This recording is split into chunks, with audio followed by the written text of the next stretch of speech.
Well, I'm joined in the studio by the news analyst Joseph Danquah. Thanks very much indeed for coming in. Yes, I mean, it is rather significant, isn't it, that you've finally got, you know, Malian troops actually entering the north of the country. Does it look like they're beginning to regain control of that region? Yes, thanks to the French troops who had through the Operation Saval, which they took over that area. So which means essentially that they're not regaining control. Well, they're actually, the French are regaining control. Yes, on behalf of the Malian. Which raises the question, if the French are not there, what happens? Yeah, but under Resolution 2085, they were invited in to take up this operation, and were also invited by the French government, by the Malian government. But then the French have been in partnership with the Malians to see that that place has been liberated from the Azawad separatists, the Tuaregs. Yeah, but what happens if the French are not there? If the French are not there, they will be in partnership. You know, they'll have to, the Malian troops will have to learn from the French to be able to continue to keep hold of the area, because it's very delicate. You mean you hope?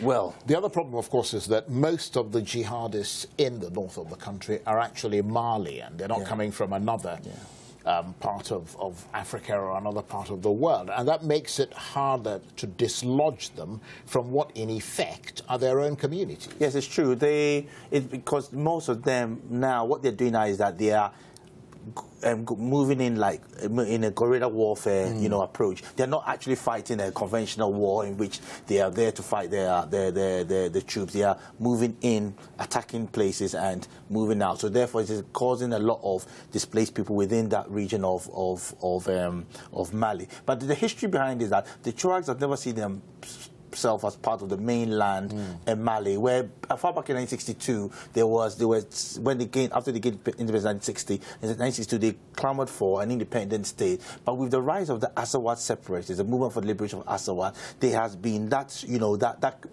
clamor, loud shout for complete separation from southern Mali. Right. So what does that tell us? First of all, the fact that you've got these jihadists who are an intrinsic part of those communities. Does that tell us that this battle will not be won militarily?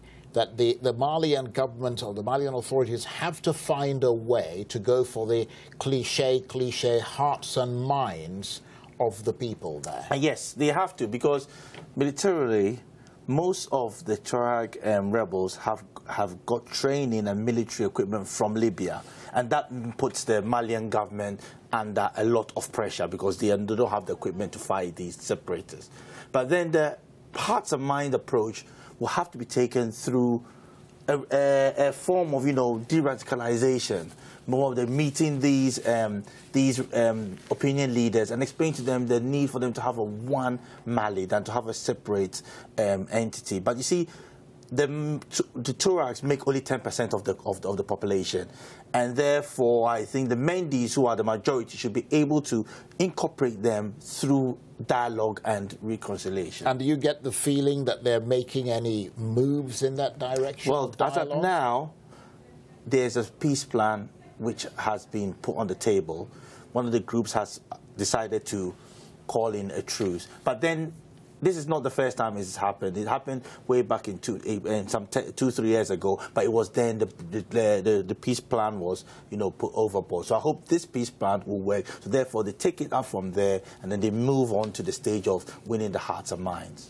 Right, and of course, in the meantime, how long have the French got to stay there? Because they're essential to maintaining the peace whilst these discussions or potential talks are taking place. Yes, you see, there's another Operation Bacane, whereby the Sahel region, they are operating the counter-terrorism unit within the Sahel region. So it's all an entirety of that region. They're trying to keep that region safe. But, you know, there's a fear of Islamic fundamentalism across Africa, and they believe that by being in that part of Africa, they'll be able to contain the spread of it as long as it takes, because they believe that a safe Africa is also a safe France. Okay, Joseph Danquah, thank you very much indeed.